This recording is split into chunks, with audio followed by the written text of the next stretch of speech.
పక్కా కార్యాచరణతో kharif season ధాన్యం కొనుగోలు చేపట్టాలని సీఎం రేవంత్ రెడ్డి అన్నారు. గురువారం ఖరీఫ్ మార్కెట్ సీజన్ 2024కు సంబంధించి ధాన్యం కొనుగోలు ఏర్పాట్లు, డిఎస్సి సర్టిఫికేట్ వెరిఫికేషన్, అపాయింట్మెంట్ ఆర్డర్ల ప్రక్రియపై సీఎం రేవంత్ రెడ్డి హైదరాబాద్లోని సచివాలయం నుంచి రాష్ట్ర నీటిపారుదల, పౌర సరఫరాల శాఖ మంత్రి ఉత్తమ్ కుమార్ రెడ్డి, రాష్ట్ర ముఖ్య కార్యదర్శి శాంతికుమారి, డీజీపీ, ఇతర ఉన్నతాధికారులతో కలిసి అన్ని కలెక్టర్లతో వీడియో కాన్ఫరెన్స్ ద్వారా సమీక్షించారు. ఈ వీడియో కాన్ఫరెన్స్లో పెద్దపల్లి జిల్లా కలెక్టర్ కోయా శ్రీహర్ష, అదనపు కలెక్టర్ జీవి శ్యాంప్రసాద్ లాల్తో కలిసి పాల్గొన్నారు. సీఎం రేవంత్ రెడ్డి మాట్లాడుతూ ధాన్యం కొనుగోలుకు సంబంధించి జిల్లాలో పటిష్ట కార్యాచరణ తీసుకోవాలన్నారు.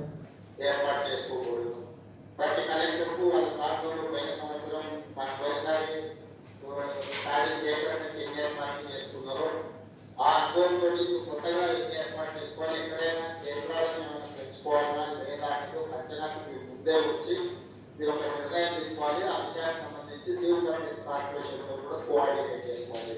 రెండవది, పోయినసారి ప్యాడీ సేకరణకి ఈసారి ఉన్న వ్యత్యాసం ఏంటంటే, పోయినసారి అన్ని ఒకే దగ్గర ఒకే కొనుగోలు కేంద్రంలో మీరు ప్యాడీ సేకరించారు. ఈసారి